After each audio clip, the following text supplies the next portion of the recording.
Hey guys, welcome to my channel. Happy weekend, Saturday morning. Ngayon, sa Pilipinas at sa US, Houston, Texas tayo. Um, Tuloy natin yung pag-unbox and pag-test sa regalo ni Mrs. Diba? Dalawa regalo niya sa akin. Airgun. Ang tanong, alam niya ba na niregalo? Sinabihan niya lang ako, oo eh.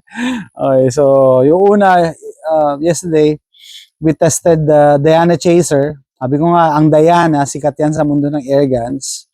And I think, yeah, first time ko, hindi naman first time ko magkaroon ng Diana. Diana pistol first time. So, this time, yung Diana airbag. Airbag. Eh, nawala na to sa market eh. Bumalik ulit. Kaya sabi ko, bilhin ko na. CO2, pellet ang ginagamit ni B, bolt action. Na-adjust pala yung trigger nito. No? DIT. 11mm rail, ibig sabihin pwede nito lagyan na dovetail na optics. Yan, adjustable rear sight, manual safety. Na-adjust ko na yung rear sight, na zero ko na kasi gumawa ako ng video in English, PNY Prepper. So at least ito na zero ko na. So nag-plink-plink na ako. So unang putok, ito matigas to, itong gata, tigas tong lata na to. So, ito yung entry, walang exit, nag-bulge. Nasa loob yung tingga. 22 caliber.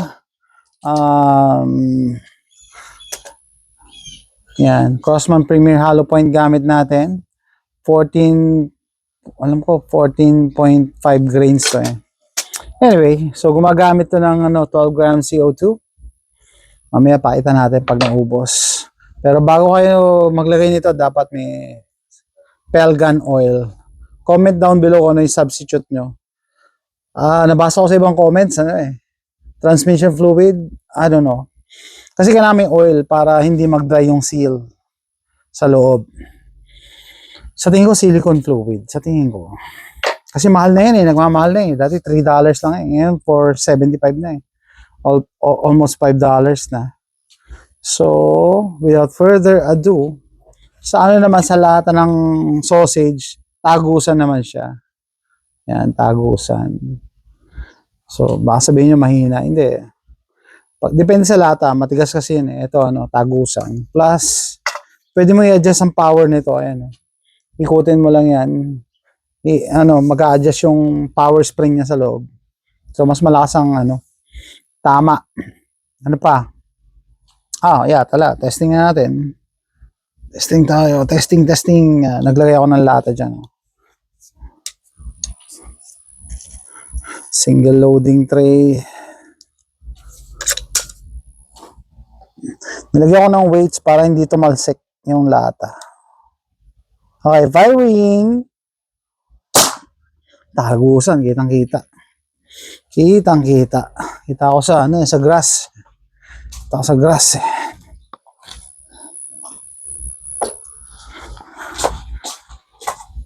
So guys, itong mga airguns na to, hindi to laruan kasi pwede itong makadisgrasya. Entry, entry kasi yan hollow point, exit. So hindi to laruan, no? Hobby, okay? Hindi siya pwede sa mga bata.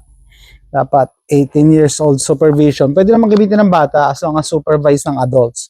Ibig sabihin hindi pwedeng sila lang nag-ooperate. Okay? So, ano pa gagawin natin?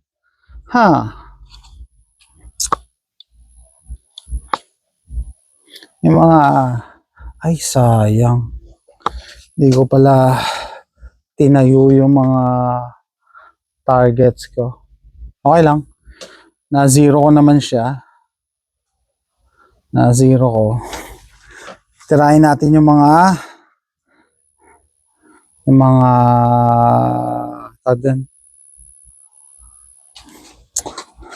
isa nga mabilis.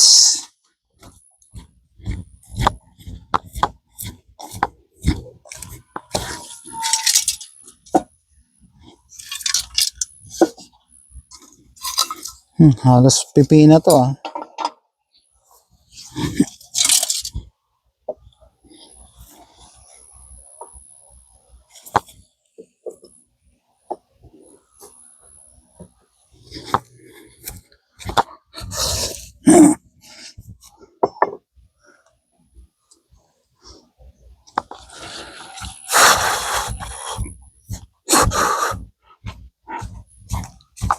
Ayan. Tingnan natin kung meron pa tayong CO2 para maubos yung mga yan.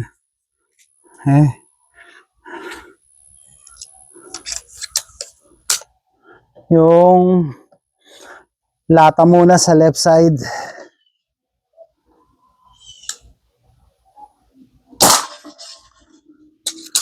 Kaya pa oh. And then katabi niyang lata.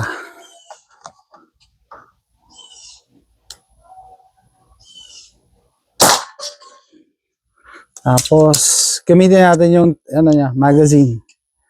Magazine.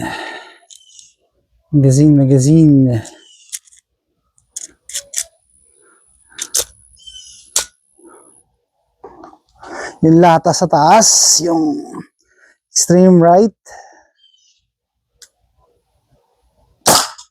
Lipad. Lakas pa rin. Ang magazine pala.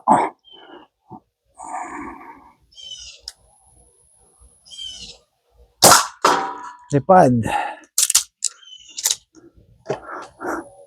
Yung nasa taas na lata.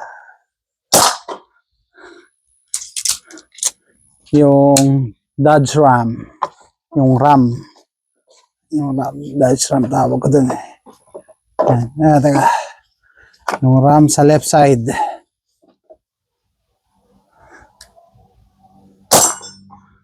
Sa pool. Yung turkey. Pinahirapan ako ng turkey na to kanina eh. Lipad. Yung baboy. Pig. Baboy. Sa pool. Yung latang pula. Kanina pa yung masama tingin sa akin eh. Yung latang pula na to.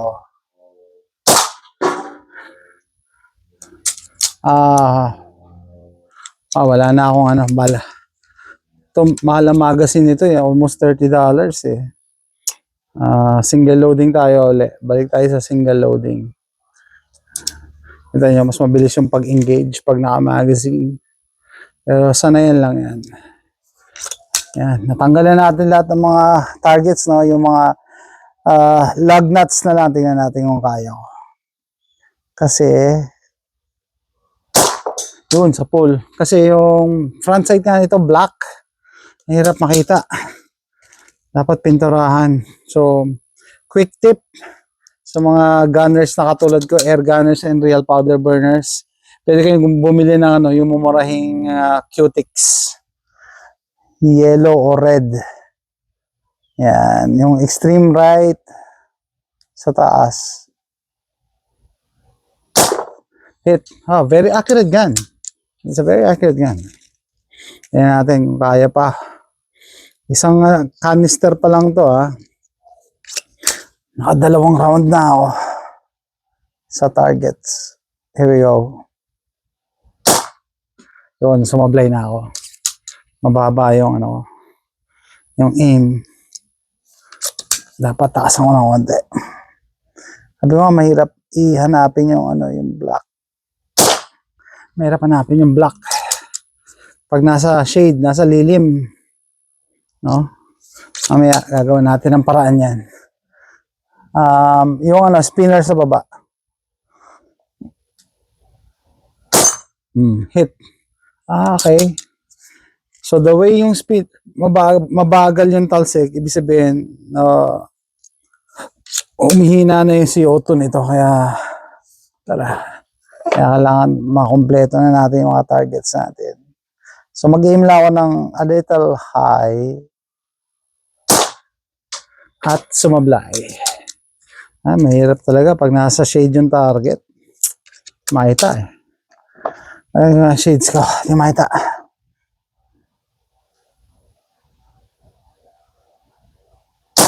Hit. Tinanggal ko yung shades.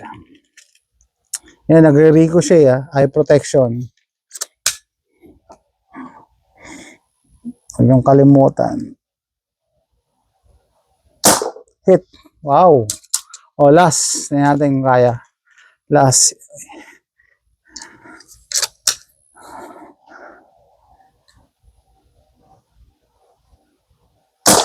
Hit. Okay. So, yan. Whew! Yung isa na ako dito sa parting mata. So, may tira pang CO2 pero medyo mahina na kaya nag-i-aim ako ng kunyari ito yung target. Dito ako nag-i-aim kasi ano na may yung pellet drop. So, yan guys. No? Sabi ko, sige, bibili na ako niyan. Magsisisi ako. Mamaya pag diniscontinue niyan, hindi na ako makakabili. Ang ganda niya. It's something to keep for a long time. No, ibig sabihin, pwede mo ipamana. Kaya dati initially nainggit pala ako sa Pilipinas, no, kasi mga air guns nyo dyan, wood and steel. Bihira yung plastic kasi ginagawa lang. No? Kaya at least meron pala dito sa Amerika mga ganito. And swerte naman at a good price. Free shipping, ito yung ako, free shipping, less $20 pa. Kasabay nung Diana Chaser. Tapos mukha naman pulido gawa. Yung sight niya, okay naman as is, kahit hindi ko nalagyan siguro to ng ng red dot or scope. Pero mas accurate pag naka-scope. Ano sa tingin nyo? Scope natin. Dito, mas accurate to pang planking. Sabi nung pants natin, planking. No? Ito lang kasi, ang dilim. Dapat lagyan na cutics or luminous paint. Ganda ng wood no? Bira kasi sa Amerika yan Usually plastic or polymer na yung ginagamit. And the irony is, makikita ka ng mga American na air gunners, yung wood pinapalitan naman nila na ng plastic. Pinapalitan nila ng polymer na stock. Para daw tactical. Ganda na Pwede maging heirloom to Ingatan mo lang. Ang sira lang naman ng airgun guys, seals, yung goma-goma. Mga o-ring. Pag alam mo paano magpalit, pwede tumagal yan. Lalo na yung brand na Diana, hindi natin alam kung hanggang kailan magkakaroon ng Diana na airguns. Baka isang araw magsara yan. No? Nagpo-produce sila ng mga quality na airguns. Ayan guys, Diana Airbug. Ito naman, 22 caliber, tapos yan, pellets and drawing. Yun lang, sana ginawa nilang threaded to. Para hindi ko napakailaman. Okay naman, di naman ganun kaingay. Yan. Ganda ng pag-grip. Ito yung grooves, no? Mas maganda yung grip nito compared dun sa Chaser. Diana Chaser. Tapos maganda, napapractice ka sa mo. Sa stance mo. Sa grip. Sakto sa daliri ko yung finger grooves. Ayan, tatapusin ko na yung video na to, no?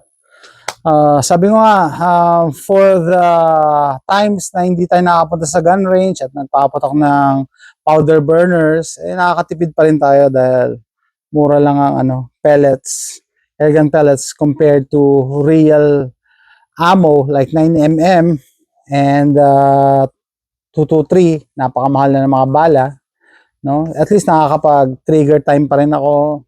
Pag meron akong tinatawag na trigger itch, parang gusto kong kumalabit ng gatilyo, di mag-airgun tayo. O doon sa magtatanong, sir, bakit airgun, ba't hindi airsoft? Kasi ito dual purpose Pwede na itong pang plinking and part ng prepping item, pwede survival, kasi pwede pang hunting to ng ibon, SHTF, ibon, squirrel, meron dito squirrel kaya nitong pumatay ng squirrel, mga raccoons, yung mga maliliit na hayop. Just in case scenario. Sabihin mo, ano yan CO2, meron tayong stockpile ng CO2 Pag naubos na yung CO2 ko, PCP naman, meron ako dyang hand pump. Actually, nasira yung hand pump ko, kaya hindi ko magawa ng follow-up video yung isa kong PCP pistol. Baka this week pala dadating, siguro mga Tuesday, yung hand pump, bagong hand pump. 4-stage hand pump. 4,500 cc ba yun? Anyway, yan. Quick video. Doon sa hindi nakakalam, nung birthday ko kasi, sabi ng misis ko, binalan ako ng misis ko ng Weed trimmer. Sabi ko, hindi ko kailangan yan. Meron na akong inaayos na weed trimmer dito. Sabi niya, bili ko nga yun para mapadali yung ginagawa mo eh. Sabi ko, hindi. Inaayos ko na yun. Ano. Tapos sabi ko sa kanya, pwede ba airgun na lang bilhin ko? Eh, bilhin mo sa akin. Sabi niya, magkano? May nakita ko 84 yung chaser. Sabi niya, bili ka dalawa. Tapos tawa-tawa siya. Hindi niya alam, bumili ako dalawa. Isang chaser tsaka isang airbag. Parehas na Diana. Ganda naman, di ba? That's it guys. Thanks for watching. Bye.